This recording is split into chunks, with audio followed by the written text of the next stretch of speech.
उस बरगद के पेड़ पर बहुत से प्राणी रहते थे, पर वे सभी चुन्नू बंदर की शैतानी से बहुत ही तंग आ गए थे। बात भी तंग होने की ही थी। चुन्नू कभी पीछे से चुपचाप जाकर किसी बूढ़े बंदर की पूंछ खींचकर भाग जाता था। बंदर पीछे मुड़कर देखे, इतनी देर में चुन्नू गायब। कभी वे किसी डाल को जोर से हिला जाता। इससे घोंसले में बैठी चिड़ियों के नन्हे बच्चे जोर जोर से डरकर ची ची करने लगते। चिड़िया उड़कर देखने आती कि क्या हुआ। इतनी ही देर में चुन्नू भाग खड़ा होता। सोनू गिलहरी के तो चुन्नू पीछे ही पड़ गया था। कभी कहता, अरे ओ छुटकी, शीशे में अपना शरीर तो देख, भगवान ने तुझे कितनी छोटी सी देह दी है। और कभी कहता, वाह, तू कैसी धारीदार रोएनदार है, जैसे ओढ़ने का कंबल ही हो। चुन्नू की बातें सुनते सुनते सोनी गिलहरी तंग आ गई। कभी कभी उसका खून खौलने लगता। कभी कभी वे सोचती थी कि इस दुष्ट को ऐसा सबक दूं कि ये दूसरों को तंग करना ही भूल जाए। पर सोनी सोचकर मन महसूस कर ही रह जाती थी, क्योंकि उसके 2 छोटे छोटे बच्चे थे। वे जानती थी कि गुस्सा आने पर चुन्नू अच्छा बुरा कुछ भी नहीं देखता था। गुस्से में आकर ये बच्चों को बहुत परेशान कर सकता है। बरगद के उसी वृक्ष पर एक वृद्ध लंगूर भी रहता था।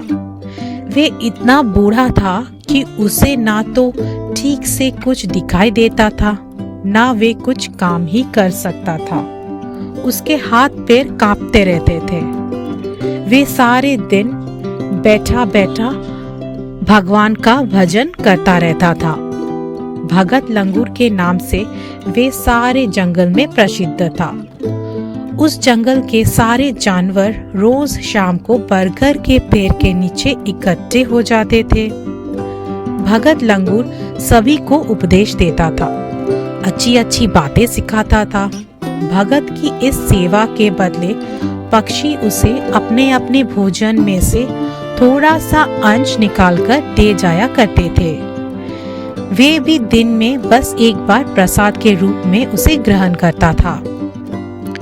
शेष भोजन वे वृक्ष के सभी पक्षियों में बांट देता था। एक दिन भगत लंगूर बैठा भोजन कर रहा था कि तभी अचानक चुन्नू बंदर वहां से निकला। उसने देखा कि भगत के खाने में 2 मोटे मोटे रस भरे फूले फूले मालपुए भी रखे हुए हैं।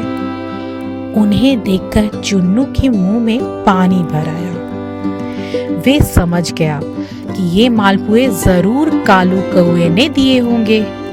चुन्नू उससे मालपुए मांगता रहा, पर कालू कौवा उसे दिखा दिखाकर सारे पुए चट कर गया था।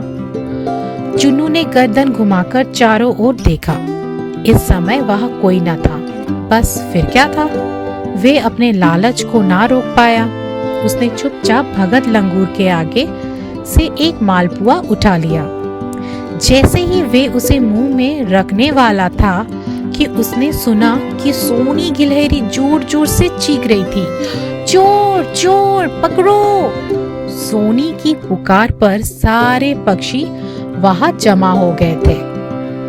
वास्तव में हुआ ये था कि सोनी चुपचाप पत्तों की आड़ में छिपी सारी बातें देख रही थी।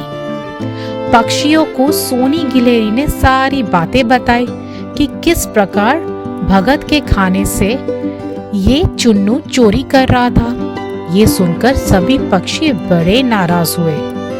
वे लगे चुन्नू को धिरकाने। चुन्नू बेचारा शर्म से गड़ गया। मालपुआ उसके हाथ में धरा धरा ही रह गया था। तेजू बाज ने चलते समय अपनी लाल लाल आंखें निकालकर चुन्नू से कहा, अब की बार यदि उसने ऐसा किया तो उसकी खैर ना होगी। उसे बरगद के पेड़ से निकाल दिया जाएगा। इतना अपमान और लज्जा चुन्नू ने कभी ना पाया था। उसने दिन भर कुछ भी नहीं खाया। रात भर वे भूखा बैठा रहा क्रोध से वे भूनता रहा।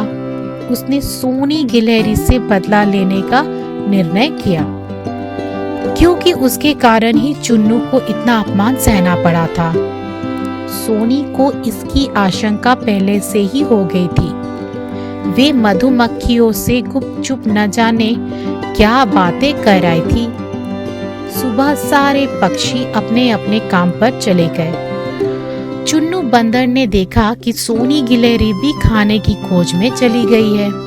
बस फिर क्या था, वे चुपचाप दबे पांव आया। सोनी गिलहरी के घर की ओर धीरे धीरे बढ़ने लगा।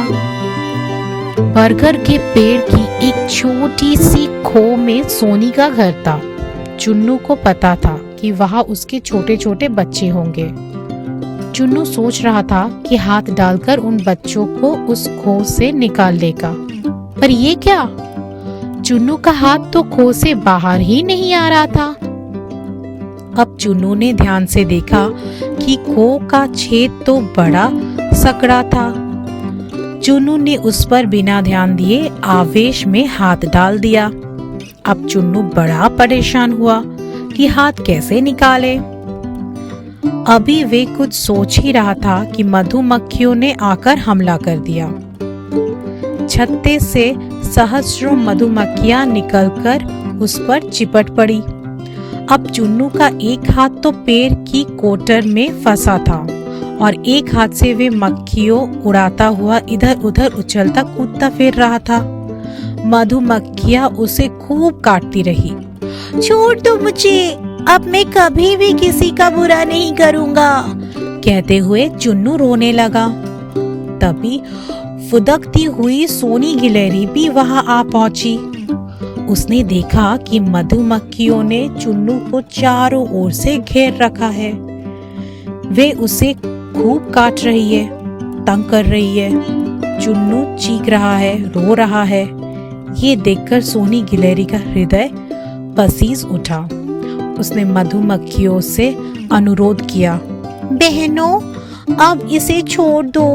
ये मना कर रहा है कि कभी किसी को नहीं सताएगा। हाँ हाँ, सच कहता हूँ, अब मैं किसी को तंग नहीं करूँगा। एक हाथ से अपना कान पकड़ते हुए चुन्नू ने बोला। मधुमक्खियों की रानी ने अपनी सेना को कुछ आदेश दिया और सारी की सारी मधुमक्खियां तुरंत ही वहां से चली गई। अब सोनी गिलहरी चुन्नू के पास आई। उसने अपने तेज दांतों से पेड़ की कोटर काटने शुरू की। बड़ी कठिनाई से तब चुन्नू का हाथ वहां से निकला। इतनी ही देर में चुन्नू का सारा शरीर सूज गया था। मधुमक्खियों ने बड़े जोर से काटा था। सोनी दौड़कर नीतू लोमड़ी के यहाँ से दवा लाई। उसे कई दिनों तक चुन्नू के शरीर पर लगाया। तब कहीं जाकर वे ठीक हुआ। उस दिन से चुन्नू ने दूसरों का मजाक बनाना, उन्हें सताना छोड़ दिया था। अब ये सबको सहायता किया करता है। सभी उसे बहुत प्यार करते हैं, उससे प्रसन्न रहते हैं।